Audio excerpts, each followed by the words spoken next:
Hey guys, what's up? My name is Serge, and today we'll be taking a look at the FeiyuTech AK2000 Gimbal. This gimbal was sent to me free of charge for a review video, but I'm free to leave an honest and an unbiased opinion. This is one of the cheapest gimbals you can get for a mirrorless or a DSLR camera, and at only $379 US can easily fit into a beginner's budget. Let's take a look and see if it's worth the money. The AK2000 comes in a nice hard foam case that's great for traveling and storage. Inside the case, you get 4 batteries and a battery charger, a USB to a micro USB charging cable, a nice little mini tripod that can be attached to the bottom of the gimbal,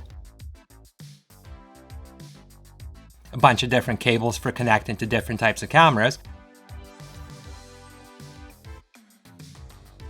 a Manfrotto type quick release plate with a lens support bracket for longer lenses, and this nice piece of foam. Actually, FeiyuTech uses the same case for the AK4000, which includes an extension arm. The AK2000 package does not come with an extension arm, so you get this nice little piece of foam. And last but not least is the FeiyuTech AK2000 Gimbal itself. I'm not going to waste your time going through all the specs of this gimbal, but what you need to know is it's light, built mostly of an aluminum alloy, and has a payload capacity of 2.8 kilograms or 6 pounds. This is more than enough for most people, and if you have a camera that weighs more than 6 pounds, you're probably not looking at a budget gimbal. It also comes with this nice little touchscreen that allows you to control most of the gimbal functions and even some camera functions. You can also download the FeiyuTech iPhone app, which lets you control your gimbal and your camera remotely. Installing and balancing your camera in this gimbal is fairly straightforward, basically following the same steps as all the other gimbals out there. If this is your first gimbal and you're not sure on how to balance a camera, there's a ton of YouTube videos on that subject. I'll link a few of my favorites in the description below. Unfortunately, after you're done using this gimbal and want to store it back in its case, you can't save the balance settings. It won't fit in the case. What you can do is either note down the position of your arms or even make marks in the gimbal itself, so next time you need to balance it, you can save some time. The 4 included batteries will give you about 12 hours of runtime. A set of fully charged batteries will easily get you through a full day of filming.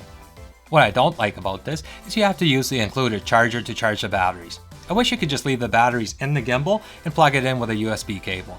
It's not the end of the world, just a bit of an inconvenience. Just one more thing you have to lug around when traveling, and if you forget your charger at home, you're kinda SOL. As far as performance goes, during my testing, this gimbal has been great. It's not perfect, but majority of the time, for the price you pay, it's more than good enough.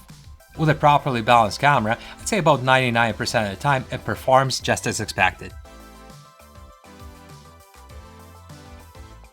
The motors run virtually silent, and combined with some intuitive controls, the AK2000 helped me film some buttery smooth shots.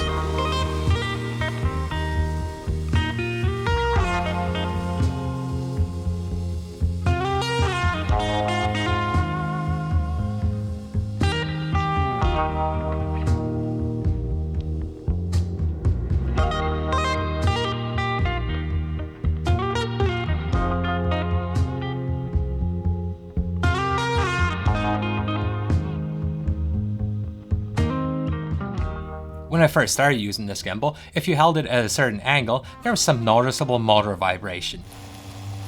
FeiyuTech is aware of this problem and included instructions on how to fix it with the gimbal. All you have to do is adjust a few settings.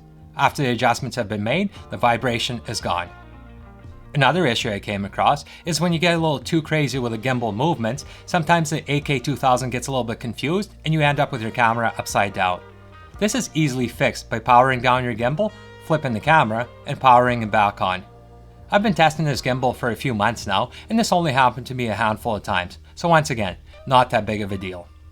Other than a few little inconveniences, this gimbal has been awesome. It's light enough to easily carry all day, has a bunch of different filming modes, including a selfie mode for vlogging, and a battery that will easily get you through a full day of filming. And at only $379 US, sometimes half the price of its competitors, the little hiccups it does have are pretty minor compared to the money you save. So who's this gimbal for? Pretty much anyone, unless you have a camera that weighs more than 6 pounds. In that case, take a look at the AK4000 or a new AK4500 for a bigger payload. Its entry-level price makes this gimbal affordable to beginners with a tight budget, and some of the more advanced features will be welcomed by the more advanced or professional users. Personally, I'm very impressed with the AK2000 and wouldn't hesitate to recommend it to my friends. It's a tool that's by no means necessary, but if you can squeeze it into your budget, will take your videos up to a whole new level. Before I end this video, I want to hear in the comments below whether you use a gimbal or plan on getting one. If you do already have one, what make and model do you have, and what has your experience been like with it? Let me know. If you enjoyed this video, let me know by hitting the like button and subscribing to my channel. Thanks for watching, and I'll see you back here next week.